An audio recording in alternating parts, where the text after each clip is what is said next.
Good morning students, my self doctor Mahesh Mishra. मैं आपको BSc second year के फिजिक्स पेपर 3 पढ़ाऊंगा। कल आपने अध्ययन किया था कि नेटवर्क क्या होता है, जाल क्या होता है, उस जाल के विभिन्न भाग, शाखा क्या होती है, संधि बिंदु क्या होता है, लूप क्या होता है एवं लीनियर इम्पीडेंस क्या होती है, रैखिक प्रतिबाधा क्या होती है। आज अपन किरचॉफ के नियमों के बारे में जानेंगे। किरचॉफ के नियम। किरचॉफ के नियम वैसे आपने फर्स्ट ईयर में कुछ पढ़ा होगा, क्योंकि अपना जो यूनिट चल रही है वो है सर्किट एनालिसिस, परिपथ विश्लेषण। अब परिपथ विश्लेषण क्या होता है, कल भी अपन ने चर्चा की थी कि परिपथ के किसी अवयव से बहने वाली धारा का मान ज्ञात करना या उसके सिरों पर वोल्टता का मान ज्ञात करना परिपथ विश्लेषण कहलाता है। सामान्य परिपथ में अपन जो सिंपल परिपथ होता है, जो मैं कहूं कि सरल परिपथ जो होता है, सामान्य जो अपन कहें, तो सिंपल परिपथ में परिपथ विश्लेषण सिंपल ओम के नियम से अपन कर लेते हैं। ओम के का नियम जो लगा करके उसके किसी अवयव से बहने वाली धारा का मान और वोल्टता का मान ज्ञात कर लेते हैं। लेकिन जब ये परिपथ कॉम्प्लिकेटेड हो जाता है, जटिल परिपथ बन जाता है, इस जटिल परिपथ को मैं कहूं कि अगर जाल अपने पास बन जाता है तो किरचॉफ के नियम के द्वारा अपन नहीं कर सकते। इसको किरचॉफ के नियम के द्वारा इसका एनालिसिस नहीं कर सकते। तो इसके विश्लेषण किस प्रकार से करें, इसी का विश्लेषण करने के लिए, जटिल परिपथ का विश्लेषण करने के लिए विभिन्न फिजिसिस्ट ने अलग अलग नियम दिए। वो जो नियम दिए गए उन नियमों को प्रमेय भी कहते हैं, कुछ को नियम भी कहते हैं। परिपथ का विश्लेषण के लिए सर्वप्रथम किरचॉफ ने 2 नियम दिए। वो 2 नियम कौन कौन से थे? किरचॉफ का प्रथम नियम और किरचॉफ का द्वितीय नियम, जो उनके नाम से जाना जाता है। किरचॉफ का प्रथम नियम, किरचॉफ का प्रथम नियम, और दूसरा अपने पास है किरचॉफ का द्वितीय नियम। किरचॉफ का द्वितीय नियम, द्वितीय नियम। किरचॉफ का जो प्रथम नियम है उसको धारा का नियम भी कहते हैं। इसके बारे में आप जानोगे थोड़ी देर में। धारा का नियम। और किरचॉफ का द्वितीय नियम है, इसको वोल्टता का नियम भी कहते हैं कि परिपथ विश्लेषण के लिए वोल्टता का नियम क्या है। वोल्टता का नियम। अब चूंकि यहां पर अपन जाल के विश्लेषण का अध्ययन कर रहे हैं, और कल ही अपन ने देखा कि संधि बिंदु क्या होता है और लूप क्या होते हैं। क्योंकि जो अपन बात कर रहे हैं संधि बिंदु की या अपन के नोड पॉइंट की, तो अपने पास प्रथम नियम में कुछ काम आएगा। दूसरी जो अपन कहें कि लूप या मैश, लूप या मैश, इसी चर्चा अपन कल कर चुके हैं। तो लूप और मैश किरचॉफ के द्वितीय नियम में काम में आएंगे। पहले अपन किरचॉफ का प्रथम नियम देखते हैं, इसका स्टेटमेंट क्या है और जाल में यह किस प्रकार से लागू होता है, या अपन ने इसको मैथमेटिकल फॉर्म में कैसे लिखें। किरचॉफ का नियम ये कहता है कि जाल के किसी संधि बिंदु पर कुल धाराओं का बीजगणितीय योग शून्य होता है। क्योंकि किरचॉफ ने जो नियम दिए वो कॉम्प्लिकेटेड सर्किट के लिए दिए थे। सर्किट अपन कहें कि कॉम्प्लिकेटेड या जिसको मैं जाल कह रहा हूं वो इस प्रकार से है। एक अपने पास मान लीजिए सर्किट है, कल जो अपन ने बनाया था उसी प्रकार से आज भी बना लेते हैं। कि कल्पना करते हैं कि ये एक जाल है। जाल वैसे तो क्या होता है, इसको परिपथ भी कहते हैं, लेकिन ये परिपथ कैसा है, जटिल परिपथ।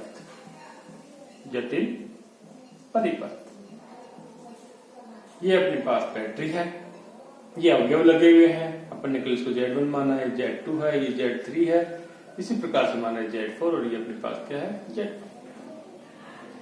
यहां पे ये संधि बिंदु है, माना कि अपने पास ये पॉइंट A है, ये अपने पास B है, ये पॉइंट अपने पास C, ये भी संधि बिंदु है। संधि बिंदु क्या होता है, जिसको अपन नोड बिंदु भी कहते हैं। कल अपन ने चर्चा की थी कि दो या दो से अधिक शाखाएं जिस बिंदु पे मिलती है उसको संधि बिंदु कहते हैं। अब किरचॉफ का जो प्रथम नियम है, ये जो नियम है ये संधि बिंदु के ऊपर आधारित है। किरचॉफ का नियम क्या कहता है, संधि बिंदु के ऊपर कुल धाराओं का बीजगणितीय योग शून्य होता है। I is equal to 0।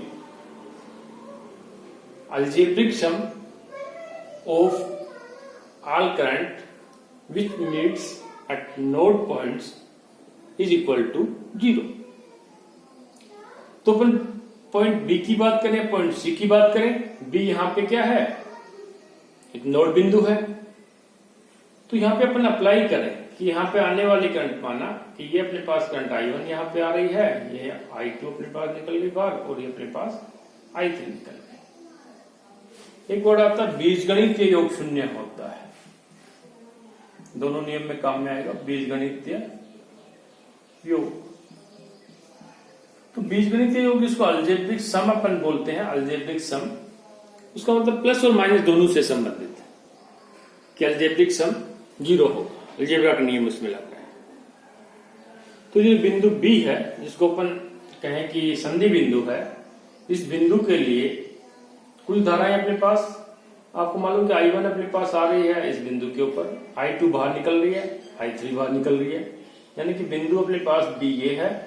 एक करंट अपने पास से आई दिस करंट आ गई, दूसरी करंट अपने पास से बाहर निकल गई, माना कि I1 करंट है अंदर आई, I2 करंट अपने पास बाहर निकल गई, I3 करंट है वो भी अपने पास बाहर निकल गई। तो इस बिंदु के लिए अपन कहेंगे कि I1 आ रही है, फिर ये बाहर जा रही है। अब इसमें आपको ये करना है, अलजेब्रिक सम अगर अपने पास है, कि जो धारा अंदर की तरफ आती है संधि बिंदु की ओर, उसको पॉजिटिव ले लें, और बाहर की जो तरफ धारा जाती है उसको नेगेटिव ले लें। तो अंदर की तरफ जो अपने पास धारा आ रही है तो अपने पास है I1, और बाहर की तरफ जो धाराएं जा रही है उसको नेगेटिव लेंगे, जो अपन कहेंगे I2, और I3 अपने पास बाहर की तरफ है। यह अलजेब्रिक सम हो गया, इज इक्वल टू 0।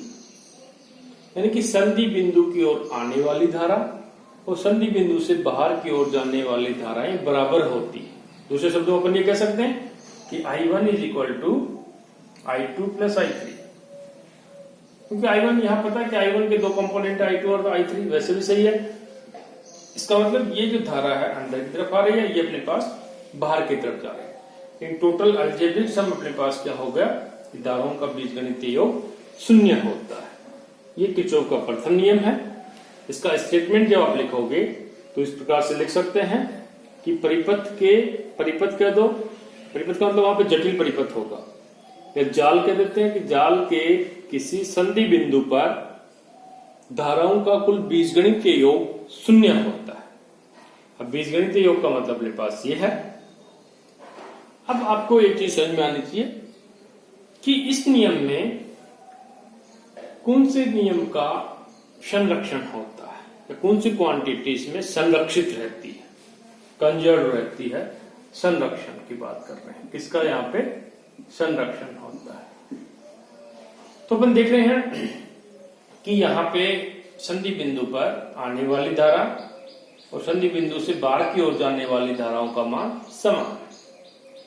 यानी कि संधि बिंदु पर जो अपने पास चार्ज था, पहले से जो चार्ज अपने पास है, जो आ रहा है उसकी तरफ चार्ज और बाहर की तरफ जाने वाला चार्ज समान है, क्योंकि धारा आवेश से संबंधित होती है, आवेश में परिवर्तन की दर धारा होती है।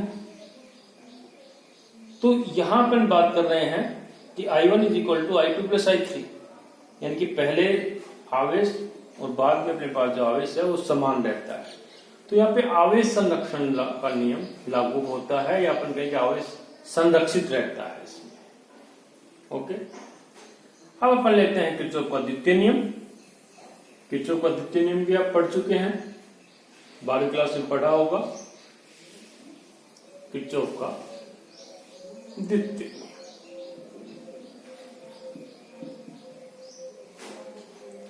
इसको वोल्टा का नियम भी कहते हैं। क्यों कहते हैं बता देंगे। वोल्टा का नियम, पहला नियम धारा का नियम है, तो उसमें देखा कि धारा से संबंधित है। दूसरे नियम को वोल्टा का नियम कहते हैं, वो वोल्टा से संबंधित है। पहले वाले अपन संधि बिंदु की बात की, अब अपन लूप या मैश की बात करेंगे। आपको मालूम है कि इस परिपथ के अंदर 3 लूप है, this loop, this loop and this loop. Important law, important है परिपथ विश्लेषण के लिए, बार बार अपन काम में लेंगे। जब आगे अपन परमेय पढ़ेंगे परिपथ विश्लेषण के लिए परमेय, तो उसमें नियम काम में आएगा। पहले तो इसको समझते हैं कि इसका स्टेटमेंट क्या है। इसका स्टेटमेंट ये है कि जाल के किसी लूप में किसी निश्चित दिशा में वोल्टाओं का बीजगणितीय योग 0 होता है, यानी कि समेशन ऑफ वी आई में कहूं इज इक्वल टू 0। 2 बात है इसमें, एक तो इसमें अपने को लूप लेना होगा, लूप या मैश, फिर निश्चित दिशा कि एक जो अपन डायरेक्शन ले लेंगे उसी डायरेक्शन में चलेंगे। मान लीजिए ये डायरेक्शन ली तो अपन ये डायरेक्शन में चलेंगे, ये डायरेक्शन ले रहे हैं तो इस डायरेक्शन से चलेंगे। कि निश्चित दिशा में किसी लूप के अंदर वोल्टा का बीजगणितीय योग 0 होता है। आई तो यहाँ ये सबस्क्रिप्ट है, समेशन का सिंबल है। आई का मतलब यहाँ पे 1 2 3 कुछ भी हो सकता है, इज इक्वल टू 0। फिर से मैं रिपीट कर रहा हूं कि जाल के किसी लूप में धारा की दिशा में वोल्टाओं का बीजगणितीय योग 0 होता है। अलजेब्रिक सम, बीजगणितीय योग वही है, इसमें प्लस भी आ सकता है, माइनस भी आ सकता है। बीजगणितीय योग 0 होता है। थोड़ा इसको अपन आगे और समझे। एक लूप अपन बनाए, उसमें लूप इक्वेशन लिखे। इंपोर्टेंट आता है कि आप सभी को लूप इक्वेशन लिखना आना चाहिए, लूप समीकरण। लूप समीकरण, मैश समीकरण भी बोलते हैं। तो लूप समीकरण क्या होता है, तो अपन मान के चलते हैं कि एक सर्किट लेते हैं, प्लस माइनस, यहाँ पे 2 वोल्ट अपने पास है, सॉरी रेजिस्टेंस है, रेजिस्टेंस से वोल्ट का पतन होगा, अभी देखते हैं। दूसरी बैटरी अपन और मान लेते हैं, बैटरी दूसरी लगी हुई है। इस प्रकार से एक सर्किट, सिंपल सर्किट है, लेकिन एक लूप की बात तो हो गया, क्लोज है, शाखाएं हैं। यहाँ पे मतलब माना कि R1 है, ये अपने पास क्या है R2, प्लस है, माइनस प्लस माइनस। ये माना कि बैटरी का विद्युत वाहक बल E1, यहाँ बैटरी का विद्युत वाहक बल E2। करंट की डायरेक्शन अपन कौन सी चूज करें, सबसे पहले धारा की दिशा। सबसे पहले तो अपन लूप देखते हैं।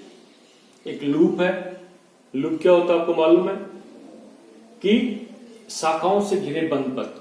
तो ये शाखाएं हैं इसकी, R1 R2। ये अपने पास क्या है, ये बंद परिपथ है, ये लूप है। अब धारा की दिशा, मान लिया अपने डायरेक्शन ले ली, ये वाली डायरेक्शन। धारा की दिशा में वोल्टाओं का बीजगणितीय योग 0 होता है। यहाँ जब करंट जा रही है तो यहाँ पे माना कि वोल्ट का पतन होता है, वो अपने पास V1 है। यहाँ पे वोल्ट का पतन होगा R2 के सिरों पर, वो अपने पास क्या है V2। अब यहाँ हायर से लोअर की तरफ बन जा रहे हैं प्लस माइनस, चलिए अपने पास क्या प्लस माइनस, ठीक है।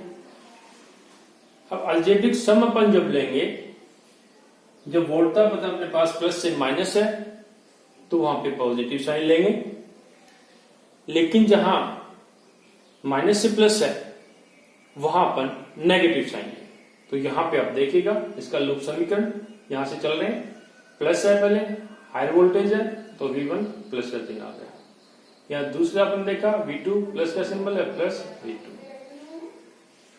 यहां अपन जा रहे हैं बैटरी प्लस से माइनस है, यानी कि यहाँ पे हाई वोल्टेज, यहाँ पे लोअर है तो प्लस V2। यहाँ आ रहे हैं, यहां पे देखिए ये अपने पास माइनस है, ये प्लस है, तो माइनस का मतलब लोअर वोल्टेज, यानी कि कम से अधिक की तरफ जा रहे हैं धारा की दिशा के अकॉर्डिंग। तो यहाँ पे अपने पास क्या है minus symbol, minus E1 is equal to 0। ये अपने पास अलजेब्रिक सम हो गया, इसको समीकरण नंबर 1 दे देते हैं। ये लूप समीकरण कहलाता है। अगर डायरेक्शन अपन ये ले, क्योंकि डायरेक्शन आप कोई भी ले सकते हो, उसके अकॉर्डिंग चलना पड़ेगा। तो यहां से जब धारा जा रही है तो ये अपने पास प्लस होगा, ये अपने पास माइनस होगा, ये अपने पास प्लस होगा और ये अपने पास माइनस होगा। तब इसका अपन लूप इक्वेशन लिखेंगे तो वापस इस प्रकार से अपन लिख सकते हैं। तो लूप इक्वेशन आपको लिखना आना चाहिए, सबसे इंपॉर्टेंट। तो ये आपका किरचॉफ का द्वितीय नियम है, जिसको वोल्टा का नियम भी कहते हैं। प्रथम नियम की तरह से इसमें भी किसी भौतिक राशि का संरक्षण होता है। किसका होता है? क्योंकि इसमें संरक्षित राशि क्या होगी? संरक्षित भौतिक राशि क्या होगी?